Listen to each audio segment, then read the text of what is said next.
Assalamualaikum warahmatullahi wabarakatuh. Halo sobat, perkenalkan saya Vita Wulandari dengan NIM 1917016. Saya mahasiswa Stikes Pancabakti Bandar Lampung, Prodi D3 Kebidanan. Di sini saya akan menjelaskan sedikit pengetahuan tentang pendewasaan usia perkawinan atau PUP. Jadi, apa sih PUP?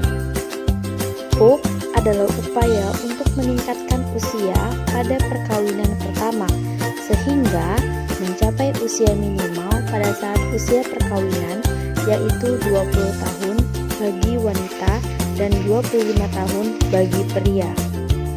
PUP bukan sekedar menunda sampai usia tertentu saja, tapi mengusahakan agar kehamilan pertama terjadi pada usia yang cukup dewasa.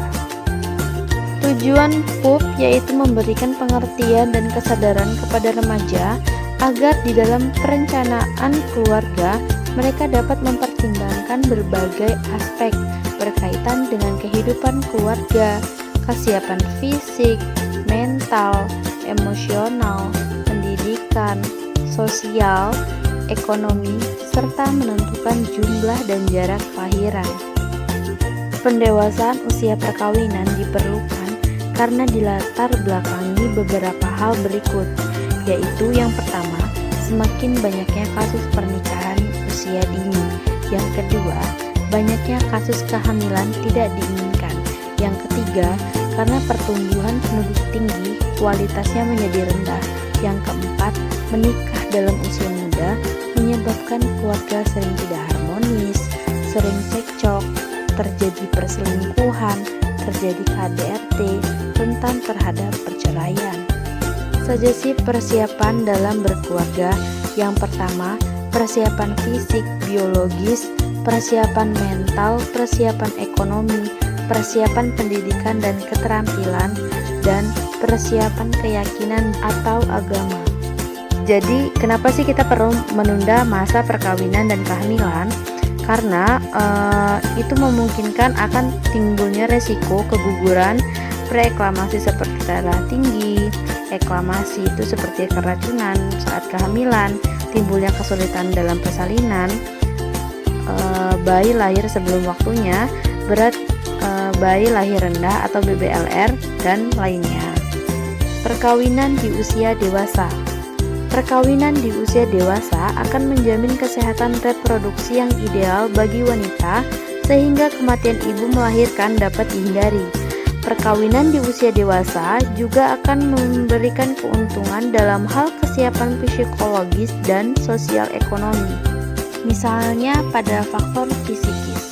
Seseorang di usia dewasa akan lebih siap untuk saling menjaga, saling merawat, menyayangi, dan mendidik anak dengan baik, dapat membagi pekerjaan rumah tangga dengan adil, serta memiliki kematangan emosi yang baik. Selanjutnya ada faktor sosial dan ekonomi. Seorang di usia dewasa akan lebih mampu menjaga hubungan dengan mertua dan saudara ipar, mampu menghormati dan bersikap toleransi dengan pasangan dan orang lain, punya penghasilan tetap, dan dapat mengatur uang dengan tepat. Sikap terhadap penundaan usia perkawinan. Yang pertama ada meyakinkan akan hasil atau manfaat yang diperoleh dari menunda usia perkawinan. Yang kedua, evaluasi terhadap masing-masing hasil yang diperoleh dari penundaan usia perkawinan. Apa sih faktor-faktor yang mendorong perkawinan di usia muda? Yang pertama ada faktor ekonomi, faktor pendidik, faktor orang tua, faktor diri sendiri, dan faktor adat istiadat. Penundaan usia perkawinan juga secara langsung memberikan dampak mempercepat penurunan tingkat kelahiran. Di samping itu juga, penundaan usia perkawinan juga mengakibatkan pada penurunan kematian ibu, anak, dan bayi karena pada saat melahirkan ibu lebih matang dan dewasa. Beberapa alasan mengapa kamu perlu menunda usia perkawinan.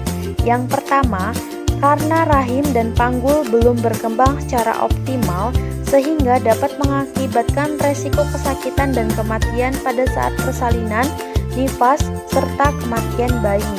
Yang kedua, kemungkinan timbulnya resiko medik seperti keguguran, preeklamasi atau tekanan darah tinggi, eklamasi atau keracunan pada saat kehamilan, timbulnya kesulitan saat persalinan, bayi lahir sebelum waktunya, BBLR, dan lain-lain.